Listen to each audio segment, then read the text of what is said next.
Hello and welcome to Couple of Instigators. I have my trusty Lauren, Dr. Dyson, with me today, and my dear friend Jamie Rowan from Houston, Texas, stand-up comedian extraordinaire. Yay, so happy to be here, Cindy. Thank you so much for having me. Yes, I've been trying to wrangle you to get you on for a while, and I always feel, I've said this to everybody I have on, but I feel like I'm like, between your schedules, and I see you guys are doing a lot of shows and our time difference, but.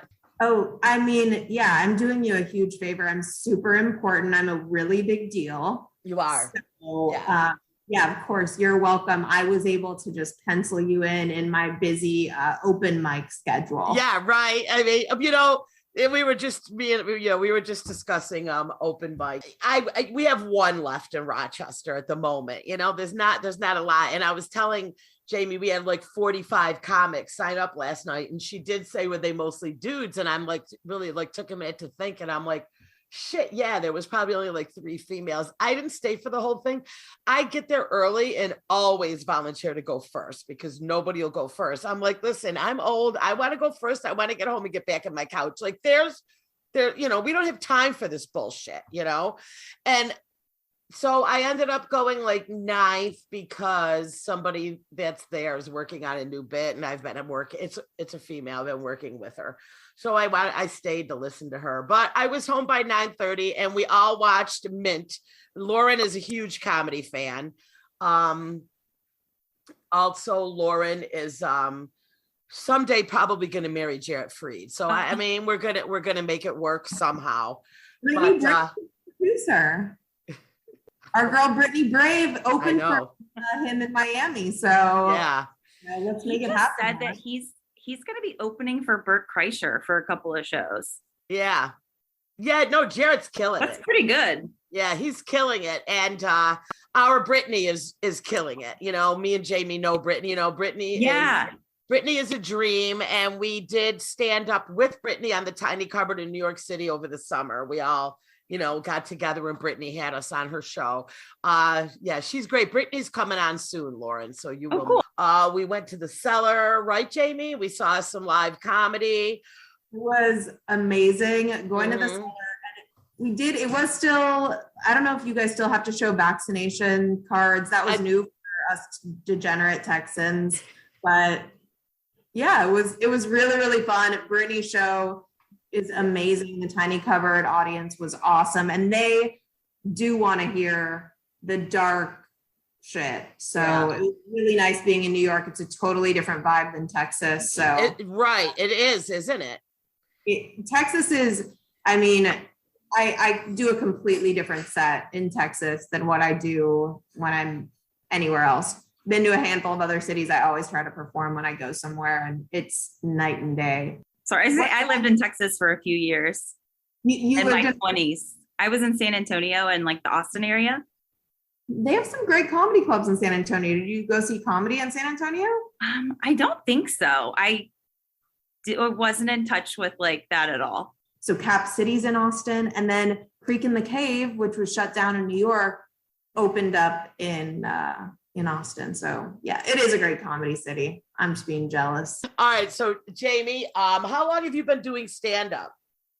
I'm going into my 3rd year. So okay, so you're even newer than me.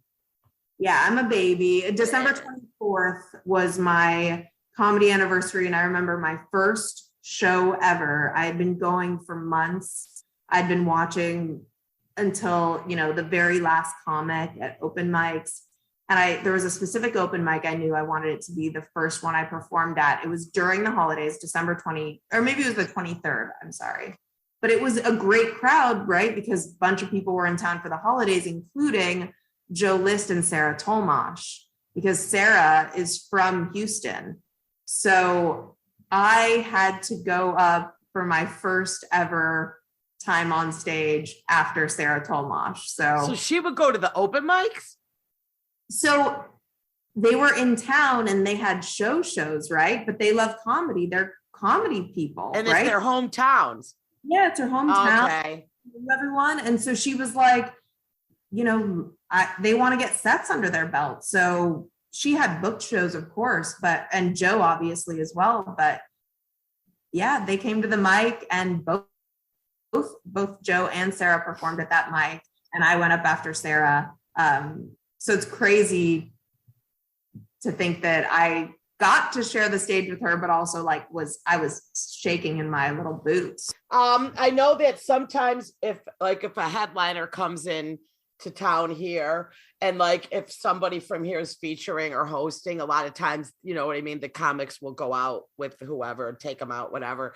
And a couple times they have been like, yeah, let me go check out your open mic. So like it's crazy, like, you know, some like huge comic will just show up at open mic with like, you know, somebody who was hosting, you know, they're hanging out or whatever.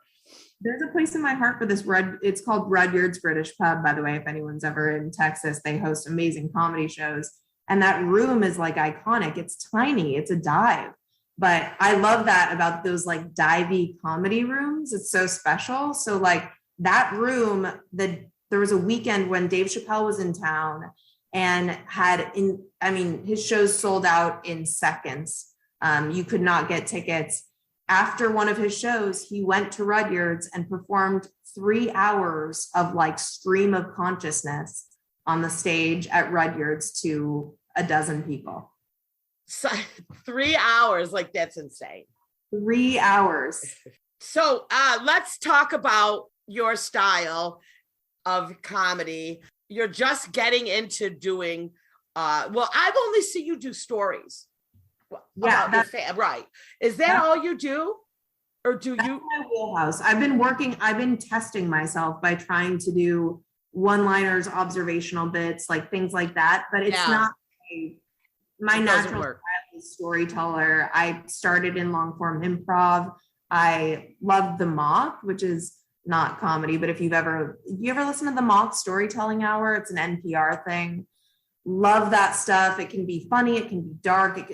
I initially wanted to do the Moth Story Slams here in Houston, did long form improv, and then started doing stand-up, which is where my heart really is. But yeah, I'm a storyteller through and through. I'm envious of the one-liner comics and anybody that has skills that aren't my natural thing, but yeah, that's just what it is. I try, you know, like last night at the mic, I did 3 new bits.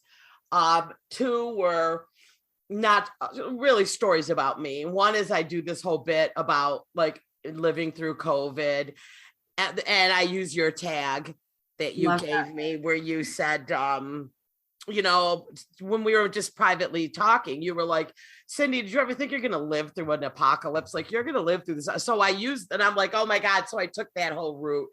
I did that bit. And then I did another bit about like dating and apps, but it wasn't personal to me. And then when I did the story about my dad taking me to the adult bookstore, and my first doll was a blow up doll, you know, and that killed.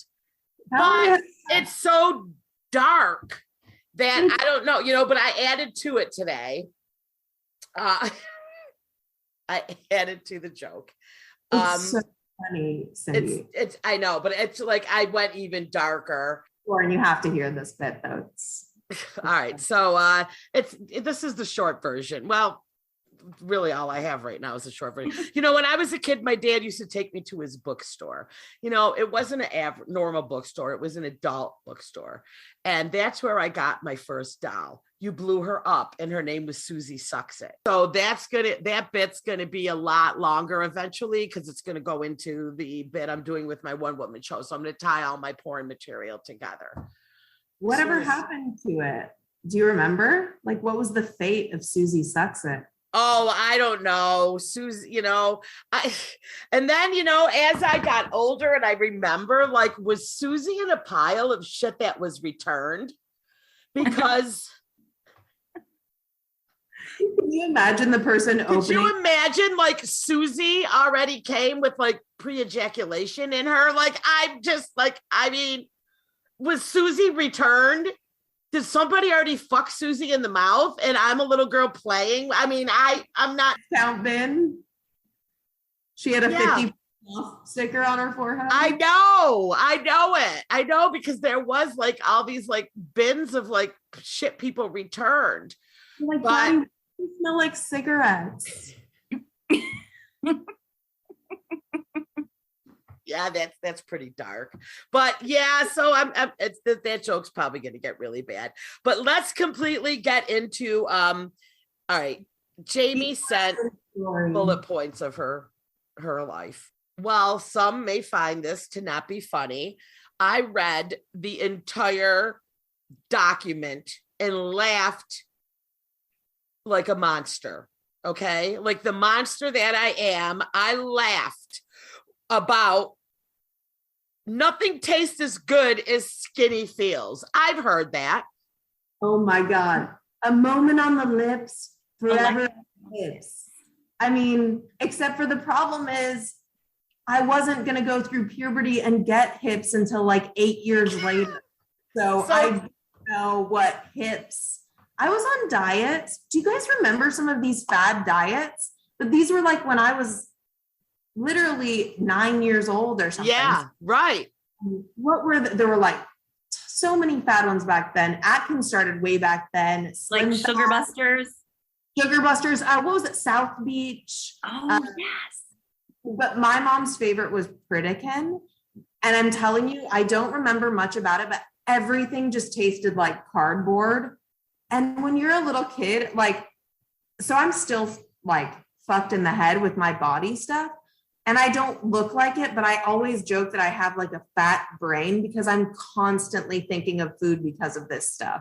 Right. So like all these fad diets are still like rolling around in my brain.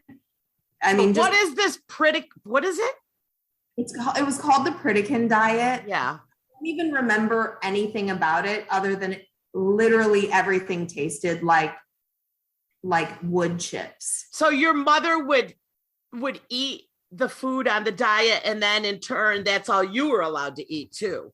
Oh yeah. Oh yes. And it was so like every diet she was on, little baby 6-year-old Jamie was on. Me, my dad, her mother. I remember I used to see my grandma, like I'd be getting picked up, not by my mother, but I'd be getting picked up from school and driving home. It was a small town. There was like one fast food place. It was a Burger King. Yeah.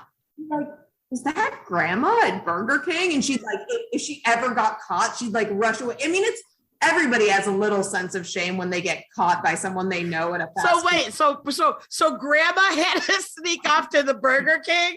Yes, she had a secret candy drawer in her room. She loved me. So she had a secret candy drawer in her room, and she'd like take the sweaters off the top of the candy pile and like hurry and eat it before your mom gets back. So like, your grandma lived with you guys.